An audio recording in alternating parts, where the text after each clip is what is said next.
Well, this is a special episode. Yes, I'm talking to you who is watching, and maybe you're watching without any sound. So, if you take a look up here, here's the topic of today. Your topic, I would say. So you can ask me anything.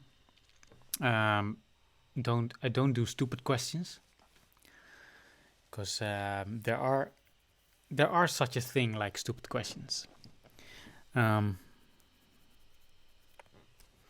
I've heard last time in the podcast, but I didn't remember anymore what it was about the stupid questions because let's put it this way: time is money. So you have the chance to ask me anything. What would be that question?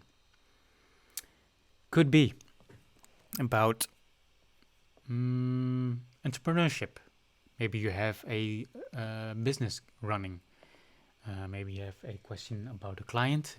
Maybe you have questions about pricing. Maybe you have questions about photography. Maybe about video. Maybe you are thinking about a business. Maybe you're thinking about crowdfunding. Maybe you're thinking about writing a book or publishing a book.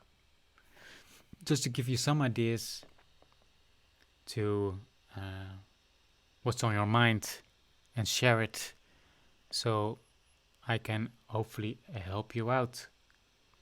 And I have the time. And if there are no questions coming in, then I will talk about anything, since you can ask me about anything.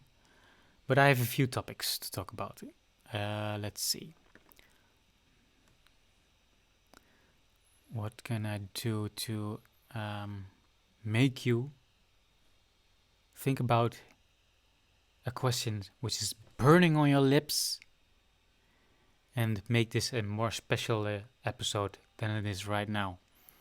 I'm periscoping this and YouTubing this, and I have to get the restream chat on because otherwise I don't see the questions come in. We are 2.5 minutes live right now.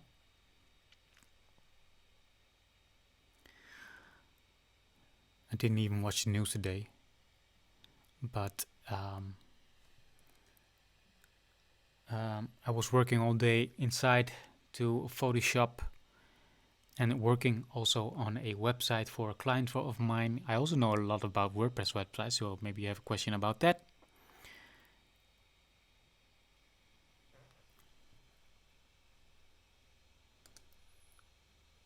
Three minutes live. Let me see if I can see something on Facebook coming in.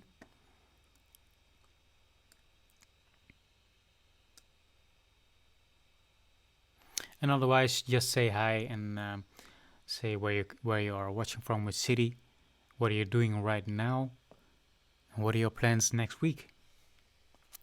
So I'm not only talking to myself right here.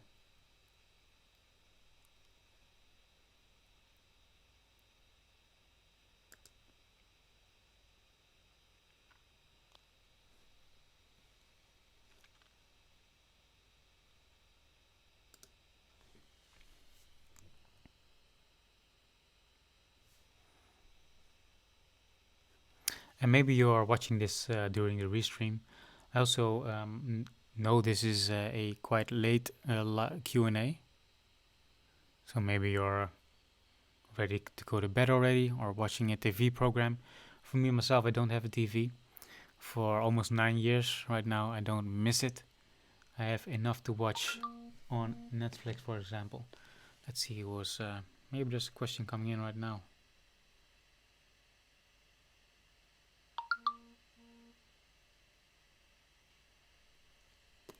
No questions.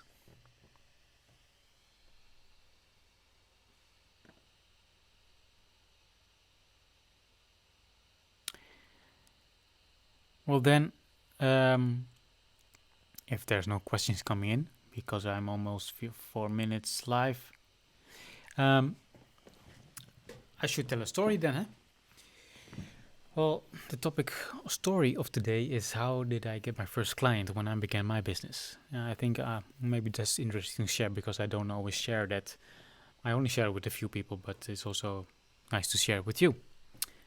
I started in 2005-ish, 2004, 2005, no, 2008, I must say, because I consider that as my first client, because although I was starting sooner my business, 2004, my first client was actually in 2008, because back then was the moment that I went full time. So I was also dependent on clientele and revenue. So the first thing I did was actually, I was interested in making portraits, and I was also interested in business, because my interest is also business, is also entrepreneurship. So I thought maybe it's also a good idea to make pictures of them. So what I did is I emailed the Chamber of Commerce, and I've thought, well, I'm going to email just all of the headquarters in the Netherlands. And so the Chamber of Commerce, they have like 14 or maybe 12, I think 14 in total, 14 chambers of commerce in the Netherlands. And 1 minute, let me put on the camera.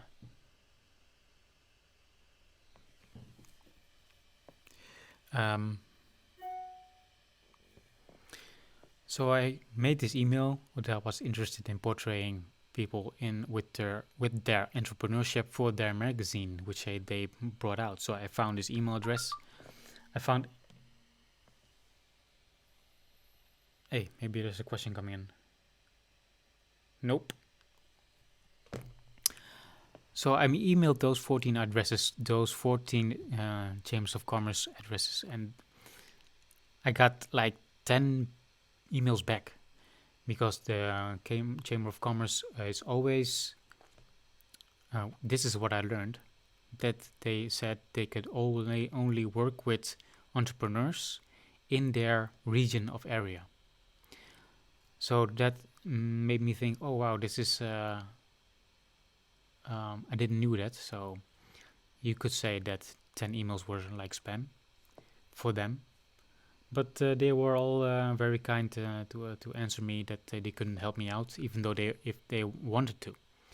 But 2 of them was actually interested, and one was saying, "Well, I will keep your name and your email address, and I will keep in touch with you if you have anything." So I lost hope on that one, because okay, this was my first marketing attempt to get a client. And then 1 week later, I got a call from the Chamber of Commerce from Utrecht, near Amsterdam. And they said, well, we have a job for you. What is your hour rate? So I was like, okay, I want to be more than just 75 euros. And the most professional freelancers were asking about maybe 125 euro back then. But I assumed it was maybe a little bit high, so I went for 85 euros for a portrait. So I did that, and this was my first assignment. And after that became, I did it almost 6 months in a row,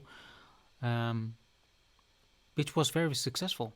And eventually the thing is that they said, well, we are actually looking for photographers, but there's no photographer who was reaching out to them.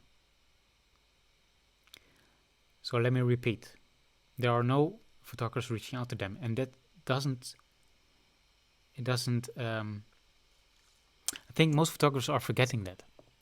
The assumption is that there are so much photographers, they could find anyone, and they will tag anyone on Facebook.